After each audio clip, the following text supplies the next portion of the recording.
Hello friends, welcome back. M K knowledge group में आप सभी का स्वागत है। आज इस वीडियो में देखेंगे सीजीपीएससी मेंस के टॉपर का कॉपी है और उन्होंने किस प्रकार से लिखा था। इस कॉपी के माध्यम से हम जानने की कोशिश करेंगे और किस प्रकार से हमें एग्जाम में लिखना चाहिए ताकि हम अधिक से अधिक अंक प्राप्त कर सकें।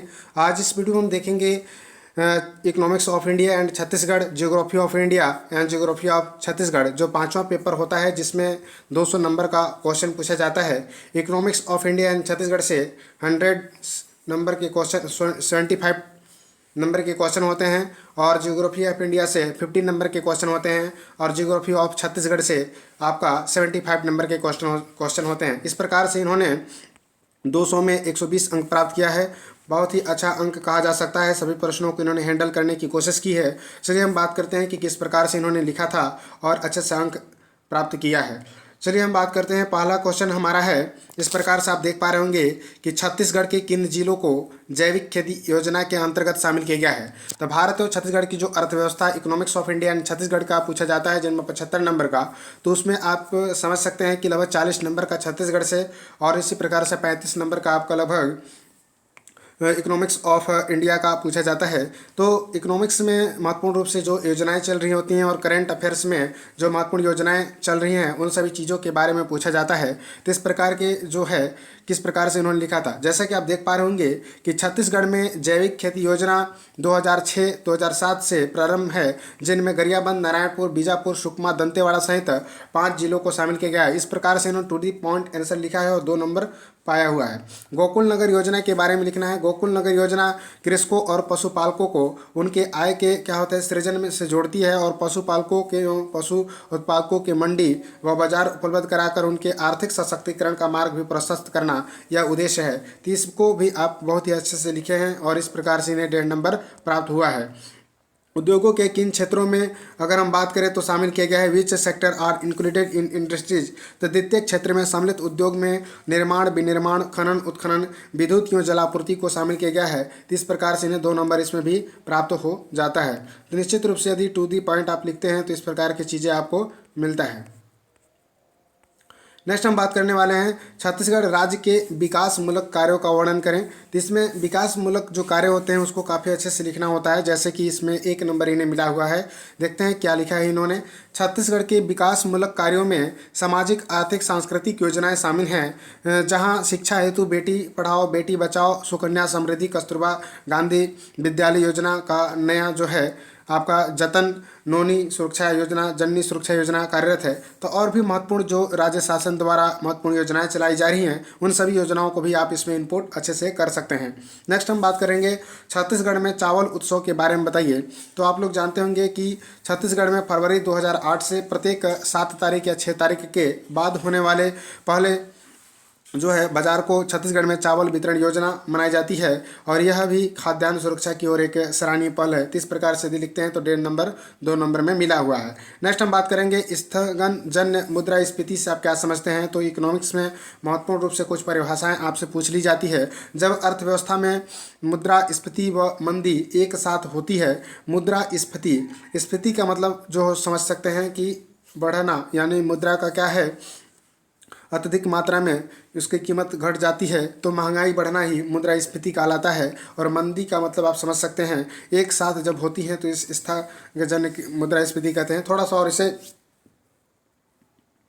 अच्छे से लिखा जा सकता है तो 1.5 नंबर या 2 नंबर भी मिल सकता है। नेक्स्ट हम बात करने वाले हैं कर का उत्प्लावकता को परिभाषित कीजिए। Define tax buoyancy. तो इसमें कर के जो है उत्प्लावकता किसे कहते हैं। कर उत्प्लावकता का मतलब होता है एक अच्छे कर का गुण है जो कर के भार को इतना कम करने को कहती है कि कर के वंचना न हो और लोग स्वेच्छा से कर अर्पण करें। ठीक है, तो इस प्रकार से कर उत्पन्न को आपको परिभाषित करना था। छत्तीसगढ़ राज्य के उद्योग क्षेत्र की तेजी से वृद्धि के क्या कारक है। तो इसमें आप देख पा रहे होंगे कि छत्तीसगढ़ राज्य जो है क्षेत्र में उद्योग और संसाधन, जल संसाधन से संपन्न है और हम यह न केवल बिजली बनाते हैं अपितु अन्य प्रदेशों को विद्युत जो है मुहैया भी कराते हैं, यानी सप्लाई करते हैं। उद्योग क्षेत्र के विकास हेतु आवश्यक कच्चा पदार्थ है जो कि पर्याप्त मात्रा में यहाँ पर उपलब्ध है और इनकी उपलब्धता और इच्छुक मानव संसाधन की उपलब्धता के कारण उद्योग क्षेत्र में तेज गति से वृद्धि हो रही है। तो राजस्व में योगदान तथा रोजगार सृजन हेतु महती भूमिका है। तो इस प्रकार से यहाँ पर आपको लिखना था। अधिकतम आपको यहाँ पर 4 नंबर था। तो इसमें थोड़ा सा क्या है, इनपुट भी आप दे सकते हैं कि कितना वृद्धि हो रहा है कौन कौन से खनिज में। तो थोड़ा सा आप फैक्ट के साथ अगर लिखें तो निश्चित रूप से 3 साढ़े 3 नंबर भी पहुंचा जा सकता है। नेक्स्ट हम बात करेंगे छत्तीसगढ़ विद्युतीकरण योजनाओं के उपलब्धियों के बारे में बताइए। नेक्स्ट हम बात करेंगे कार्यरत जो है एलईडी लैंप योजना चल रहा है जो 13 मार्च 2016 से राजनांदगांव से प्रारंभ है और सौर सुजला योजना 1 नवंबर 2016 से प्रारंभ है जो कि पंप प्रदान करने की योजना है। छत्तीसगढ़ में ताप विद्युत ऊर्जा जल विद्युत क्या होते हैं गन्ने के भूसे से भी विद्युत निर्माण किया जा रहा है। पश्चिमी ग्रिड महाराष्ट्र गोवा दादर नगर हवेली को विद्युत प्रदान की जा रही है। तो इस प्रकार से आंकड़ों को भी शामिल करना है। जैसा कि आप देख पा रहे हैं इस प्रकार की चीज़ें हैं, कितना शामिल किया जा रहा है। थोड़ा सा आपको आर्थिक सर्वेक्षण को भी पढ़ना होगा और जिसके माध्यम से जो भी इस प्रकार की जैसा कि अभी महत्वपूर्ण समझ आप विकसित कर रहे होंगे। कृषि क्षेत्र से आंकड़े कुछ याद कर लीजिए, सिंचाई से कुछ आंकड़े याद कर लीजिए, विद्युत विभाग से कुछ आंकड़े, खनिज से कुछ आंकड़े, क्या क्या वर्तमान समय में आ रहे हैं। लगभग दो चार आपको मेन पॉइंट आपको याद करनी होंगी, ज़्यादा आपको याद करना नहीं होता है। तो इस प्रकार से यदि आप लिखते हैं तो 3 साढ़े 3 नंबर आपको मिल सकता है। दीनदयाल उपाध्याय ग्रामीण कौशल योजना के बारे में बताइए। तो सभी से क्वेश्चन पूछा जाता है, जो भी योजनाएं राज्य शासन द्वारा चलाई जा रही है तो उन सभी योजनाओं को काफ़ी अच्छे से आप यह अध्ययन करेंगे। जैसा कि दीनदयाल उपाध्याय ग्रामीण कौशल योजना जो है अगस्त 2014 से कौशल प्रशिक्षण हेतु कार्यरत है और 15 से 40 वर्ष के युवा इसके पात्र होंगे। प्रत्येक युवा पर क्या होता है, कौशल प्रशिक्षण हेतु एक नियत राशि के खर्च का प्रावधान है। यह स्वरोजगार को प्रोत्साहित करने हेतु प्रारंभ किया गया था ताकि बेरोजगारी व गरीबी जैसे समस्याओं से करें मुक्ति मिल सके। ठीक है, तो इस प्रकार से यदि आप अच्छे से लिखते हैं तो 4 में साढ़े 3 नंबर पाना बहुत ही अच्छी है। ठीक है, इस प्रकार से बहुत ही अच्छा मार्क्स इसमें किया गया है। तो संपूर्ण रूप से यदि आप जो क्वेश्चन में पूछा जाता है उसी क्वेश्चन को आप अच्छे से लिखते हैं तो निश्चित रूप से काफ़ी अच्छा अंक मिलता है। मौद्रिक नीति समिति के उद्देश्य कार्यों का संरचना कीजिए। तो भारत का केंद्रीय bank reserve bank of India मौद्रिक नीति जो जारी करता है वह कौन जारी करता है, तो भारत का जो केंद्रीय बैंक है जिसे रिजर्व बैंक ऑफ इंडिया के नाम से हम जानते हैं वह क्या है, मौद्रिक नीति जारी करता है। और यहाँ पर बताया गया है कि उसके उद्देश्य लिखिए, उसके कार्य लिखिए और उसकी संरचना क्या लिखिए। तो यहाँ पर देखिए प्रत्येक 2 महीने संरचना के बारे में भी अच्छे से पढ़ें। संरचना का मतलब यह होता है कि उसका गठन कैसे हुआ है, उसमें कौन कौन से कार्य कर रहे हैं, इसके बारे में आपको यहाँ पर लिखना था। जैसा कि इन्हें 2.5 नंबर 4 में मिला हुआ है तो आपको संरचना के बारे में यह होता है कि उसकी बॉडी स्ट्रक्चर क्या है, कितने उस लोग कार्य कर रहे हैं। प्रत्येक 2 महीने में मौद्रिक नीति जारी कर दी जाती है। इसमें समिति में आरबीआई के गवर्नर उप गवर्नर सम्मिलित होते हैं। इस नीति के माध्यम से अर्थव्यवस्था में संतुलन बनाए रखने का प्रयास किया जाता है। इसके कार्य इसके द्वारा बैंक दर CRR SLR व अन्य दरों को विनियमन किया जाता है। हाल ही में दी जनवरी 2019 में प्रत्येक मौद्रिक नीति में 25% की गिरावट और रेपो और रिवर्स रेपो रेट में करना रेपो रेट ठीक है नीति में जो है हमें तय करना होता है। तो इस प्रकार से थोड़ा सा और अच्छे से इसको लिखा जा सकता है। छत्तीसगढ़ खाद्य एवं पोषण सुरक्षा अधिनियम 2012 के महत्व को और उपलब्धियों का वर्णन करें। जैसा कि आप सिलेबस यदि पढ़ते हैं तो economics of India and economics of Chhattisgarh में तो योजनाओं के बारे में महत्वपूर्ण रूप से उसमें स्पष्ट रूप से दिया गया है मेंस में कि हम योजनाओं से जरूर क्वेश्चन आपको पूछेंगे। तो जितनी भी अभी तक योजनाएं चल रही हैं और वर्तमान में जो भी योजनाएं आ रही हैं उन सभी योजनाओं को आपको ध्यान होना चाहिए ताकि आप छत्तीसगढ़ के बारे में संपूर्ण रूप से जान सकें और इस प्रकार के अक्षरों के साथ अच्छे से लिख सके। जैसा कि इसमें 8 नंबर में क्वेश्चन पूछा गया था कि छत्तीसगढ़ खाद्य पोषण सुरक्षा अधिनियम 2012 के महत्व और उपलब्धियों का वर्णन करें। Explain the importance of the achievement of the Chhattisgarh food and nutrition security of act 2012।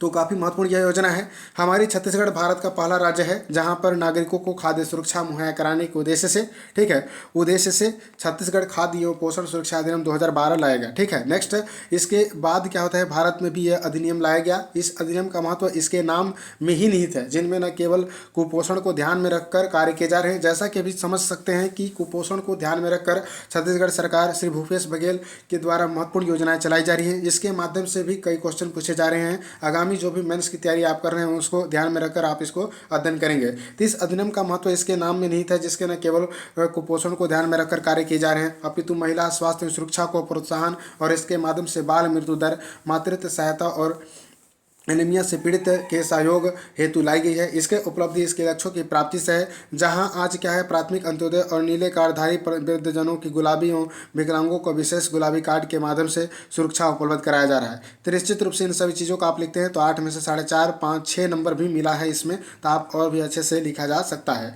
थोड़ा सा इसमें क्या है डाटाओं को आपको लिखना होगा ताकि आप इसे लॉजिकल रूप से प्रस्तुत कर सकें और यह सिद्ध कर सकें कि जो भी आपके द्वारा बात कही जा रही है वह क्या है, सिद्ध है, प्रूफ है।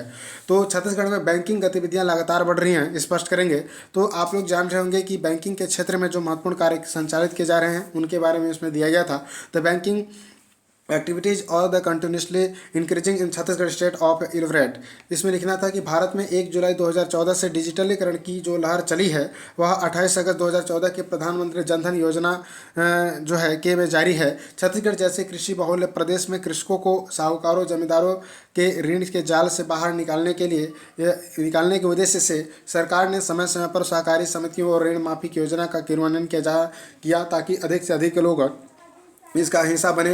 आज कृषकों को न्यूनतम समर्थन मूल्य हो या मनरेगा की राशि, कोई छूट हो या ऋण माफी, सभी सुविधाएं सीधे जो है खाते से जुड़ी हैं और अतः इससे पारदर्शिता और जनसापेक्षता सुनिश्चित होती है। अतः स्पष्ट है कि बैंकिंग गतिविधियां लगातार बढ़ रही हैं। जीएसटी का जो है कि अनुमानित लाभ क्या है। गुड एंड सर्विस टैक्स 1 जुलाई 2017 जो है एक कर पर क्या होता है जो बल देता है, अर्थात एक देश एक कर, ठीक है। इसके लाभ से समावेशी और सतत विकास परिलक्षित होता है, जहां कमजोर राज्य और सशक्त राज्य के मध्य समान राजस्व का वितरण होगा और राज्य के आर्थिक शक्ति में विभेद को समाप्त होगा। और जो है मुंबई में जो वस्तु की कीमत है वही जो है राजस्थान में भी होगी। यह कर लगाने में सुगमता व पारदर्शिता लाती है। संपूर्ण राष्ट्र के एकीकरण अर्थात आर्थिक रूप से सशक्त राज्य से सशक्त राष्ट्र के निर्माण में सहयोगी है। वस्तु की कीमतों में कमी साथ ही विदेशी वस्तुओं पर अधिक कर के साथ मेक इन इंडिया को प्रोत्साहन, जिसमें रोजगार का क्या है सृजन व स्वरोजगार को प्रोत्साहन वो स्वतः ही होगा। तो इस प्रकार से आपको लिखना होता है। निश्चित रूप से काफ़ी अच्छा लिखा हुआ है। नेक्स्ट इसमें पूछा गया था कि राष्ट्रीय कृषि ग्रामीण बैंक नाबार्ड के द्वारा छत्तीसगढ़ में कृषि एवं ग्रामीण विकास के लिए योगदान को बताइए। तो भारत में रोजगार सहित आर्थिक समृद्धि हेतु कौन से कारक उत्तरदायी हैं। तो इसमें देखिए आप देख पा रहे होंगे कि भारत में रोजगार रहित आर्थिक समृद्धि हेतु उत्तरदायी कारक आपको इसमें दिया गया है। तो रोजगार और आर्थिक जो है रोजगार रहित आर्थिक समृद्धि। तो आज हमारा भारत विकास के नए आयाम तय कर रहा है, जो अपने अप्रशिक्षित अकुशल श्रमिकों के दम पर आज भारत की समृद्धि में भारत के युवा का ही योगदान है, परंतु रोजगार रहित इनके लिए निम्न कारक उत्तरदायी हैं। बढ़ती जनसंख्या, यह समस्या किसी से छिपी नहीं है कि जनसंख्या के दर के अनुपात में रोजगार का सृजन नहीं हो पा रहा है, ठीक है। और दोषपूर्ण शिक्षा प्रणाली, भारत की आर्थिक प्रगति के लिए उन्हें कुशल व प्रशिक्षित युवाओं की आवश्यकता है, परंतु हमारी शिक्षा प्रणाली हमें सिर्फ डिग्रीधारी बना रही है जो किताबी दुनिया तक ही सीमित है। जो है साहसिक मनोवृत्ति का भाव, कुछ रोजगार ऐसे होते हैं जिनके जोखिम होता है। आज का मानव कुर्सी की नौकरी चाहता है। मनवांछित कार्य की कमी है। अधिकांश बेरोजगार शिक्षित युवाओं की जो है कार्य की, क्योंकि वे अपनी योग्यता के अनुरूप नौकरी चाहते हैं परंतु न मिलने से वे बेरोजगार ही बैठते हैं। परंतु सरकार रोजगार सृजन हेतु स्वरोजगार का समर्थन, ठीक है, और सहयोग कौशल प्रशिक्षण आयोजित करती है ताकि वे देश के आर्थिक विकास में भागीदारी बन सके। तो इस प्रकार से यदि आप लिखते हैं तो निश्चित रूप से काफ़ी अच्छा अंक आपको मिल सकता है।